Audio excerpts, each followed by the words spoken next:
علم جب کم ہوتا ہے تو گھروندوں میں بٹتا ہے، اور جب علم بڑھتا ہے تو تمام دنیا میں علم کے بڑھنے کا صرف ایک نشان ہے. جیسے وہ اندھی اور بہری یونائٹڈ نیشنز کی وہ بڑی اندھی بہری لڑکی تھی، اسے ایک استاد نے بڑی محبت سے پالا، اس نے پی ایچ ڈی کی اور وہ علوم عالم نسواں کی یونائٹڈ نیشنز میں محافظ بھی نکلی، ڈاکٹر ہیلن کیلر نے. تو ڈاکٹر ہیلن کیلر نے کہا کہ the best result of education is tolerance. The best result of education is tolerance, کہ علم کا بہترین نتیجہ برداشت ہے. تو یہ گروہوں کی بات نہیں ہے، نہ سنی شیعہ کی بات ہے، بلکہ اس سے آپ بڑی آسانی سے اندازہ لگا سکتے ہیں کہ علم کم ہے. اگر کوئی لڑ رہا ہے نا آپس میں، تو اس کا مطلب یہ ہے کہ ان کے الفاظ کم ہیں، ان کے دلائل غارت ہو چکے ہیں، اور وہ صرف جبلی عادات سے غور و فکر شروع کر دیتے. اس لیے وہ آپس میں لڑتے جھگڑتے ہیں. فار ایگزامپل دیکھیے، بحیثیت استاد کے میں صرف اتنا جانتا ہوں کہ میرے دائیں طرف شیعہ نماز پڑھ رہا ہے، بائیں طرف اہل حدیث پڑھ رہے ہیں. میں کبھی اہل حدیث کے پیچھے پڑھ رہا ہوں، کبھی میں دیوبند کے پیچھے پڑھ رہا ہوں، کبھی حضرت بریلی کے پیچھے پڑھ رہا ہوں. تو مجھے تو یہ آج تک خیال نہیں آیا کہ میں اپنی آئیڈینٹی کو، میں اپنی فرسٹ آئیڈینٹی کو مجروح کروں. میرے پاس سنی میری آئیڈینٹی نہیں ہے یا بریلوی آئیڈینٹی نہیں ہے، میرے پاس مسلمان ہونا آئیڈینٹی ہے. ہاں، اگر میری کوئی مسلمانی چھینے گا تو پھر میں بقیہ ماندہ آفیسز تک آؤں گا. اب دیکھیے، اہل حدیث کس کو کہتے ہیں؟ جو حدیث کو زیادہ جانتے ہیں. اور میں نے اپنے ایک بڑے معزز دوست سے کہا، میں نے کہا بات یہ ہے جی کہ میں نے قرآن پڑھا اور حدیث پڑھی، تو قرآن میں بہت ساری صفات رسول اللہ صلی اللہ علیہ وسلم کی آئیں، تو سب سے بڑی صفت جو بار بار اللہ نے ریپیٹ کی، وَمَا أَرْسَلْنَاكَ إِلَّا رَحْمَةً لِلْعَالَمِينَ، رحمت عالم ہے بھائی میرا تو یہ محبوب. پھر فرمایا، آگے جا کے کہا کہ بھائی یہ وہ شخص ہے جو میرے ہی ناموں کا اسم بمسمہ ہے، رؤوف اور رحیم ہے. یہ نہیں کہا کہ عبد الرؤوف اور عبد الرحیم ہے، کہ میں اگر بین الکائناتی ٹائٹل میرے پاس ہے رؤوف اور رحیم کے، تو اس زمین پہ انسانوں کے رؤوف اور رحیم کے ٹائٹل اس کے پاس.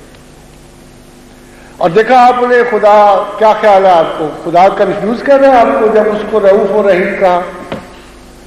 نارملی تو لوگ کہتے ہیں یار کسی کو رحمان کر کے نہ بلاؤ، رحیم کر کے نہ بلاؤ، بڑا گناہ ہوتا، بلکہ عبد الرحمان کو عبد الرحیم کرو.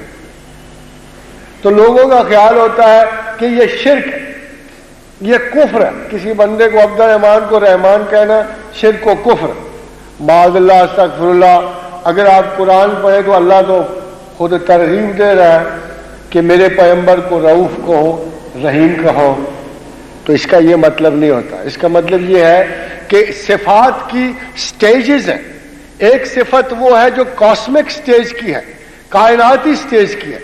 اللہ وہاں پہ رؤوف و رحیم ہے، اور اللہ کائنات کی ہر چیز کے لیے، شجر و حجر کے لیے، وہ درختوں کے لیے، پرندوں کے لیے، چرندوں کے لیے رؤوف و رحیم. اور رسول اکرم اپنی حدود کے اندر رؤوف و رحیم. اب اگر خدا کو دیکھا جائے تو خدا کہتا ہے الحمدللہ رب العالمین. رسول کو دیکھا جائے وما ارسلناک الا رحمۃ للعالمین. تو کیا قرآن کے لفظ مغالطہ ڈالنے والے؟ ایسا تو نہیں ہو سکتا. اس سے زیادہ واضح تو کتاب ہی نہیں. مطلب یہ نکلتا ہے جہاں جہاں رب العالمین ہے وہاں وہاں رحمۃ للعالمین. مطلب تو یہی نکلتا ہے. سادہ سی آیت ہے قرآن کی، الحمدللہ رب العالمین، کہ میں عالمین کا رب ہوں، یہ رسول عالمین کی رحمت. تو وہاں بڑی مشکل پڑے گی ہمیں. قرآن سے تو دور جانا ہی نہیں پڑتا نا، آپ حدیث کو بھی نہ جائیں. کیا آپ کا خیال یہ ہے کہ خدا کو مغالطہ کریٹ کر رہا ہے؟ ایسا بھی نہیں ہے. خدا اپنے اختیارات بانٹتا نہیں ہے، مگر جب اللہ کسی کو دینا چاہے گا تو کس کو کس پہ اعتراض ہوگا؟ میں اپنے آقا سے اس لیے جلوں کہ اللہ نے سب کچھ اسے دے دیا، میں کیا رسول اللہ کی اس لیے کثر شان کروں؟ تو حضور سے اگر کوئی جلتے تو پھر پیغمبر جلتے نا، میرا تو یہ حق نہیں بنتا نا۔ مگر جب چوتھے پانچویں چھٹے آسمان پہ حضرت موسیٰ علیہ السلام سے ملاقات ہوئی رسول اللہ صلی اللہ علیہ وسلم کی، تو موسیٰ رو پڑے۔ ذرا تھوڑا سا دیکھیے گا فرق، موسیٰ رو پڑے تو حضور نے پوچھا یہ کیا ہوا آپ کو، کیا میرے آنے سے آپ کو زحمت ہوئی؟ فرمایا نہیں، میں تو اللہ سے گلہ گزار ہوا کہ یہ ابھی نوجوان ہے، لڑکا سا ہے، اور اس کی امت کے لوگ میری امت سے زیادہ جنت میں جائیں۔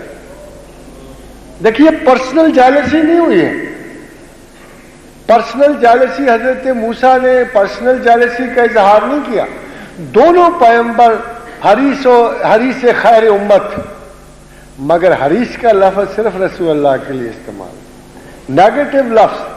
آپ دیکھیے ذرا، زبان عاجز آ گئی محبت رسول ایکسپریس کرنے کی، پوری عربی زبان عاجز ہو گئی کہ اتنا زیادہ انس رسول اللہ کو اپنی امت سے ہے کہ کسی پازیٹو لفظ سے ادا نہیں ہو سکا۔ اور حریص علیکم، حریص کا لفظ نیگیٹو لفظ سے پورا کیا گیا وہ حساب کتاب، تاکہ وہ آسک بازے لاہور والے جب کسی کو بڑا اچھا پائیں تو کہتے ہیں یہ تو نرا قتل ہے۔ جب کسی کو بہت اچھا پائیں نا تو لاہور والے جملہ بولا کرتے یہ تو نرا قتل ہے، تو دراصل وہ اس کے حسن کمال کی داد رہے ہوتے تھے کہ نرا قتل۔ وہی جملہ اللہ میاں نے اس سے پہلے بہت پہلے استعمال کیا کہ میں اس کی خوبی کی ادا اگر اچھے لوگ بہت اچھا ہے، بڑا کریم ہے، تو پھر بھی تم نہیں سمجھ سکتے۔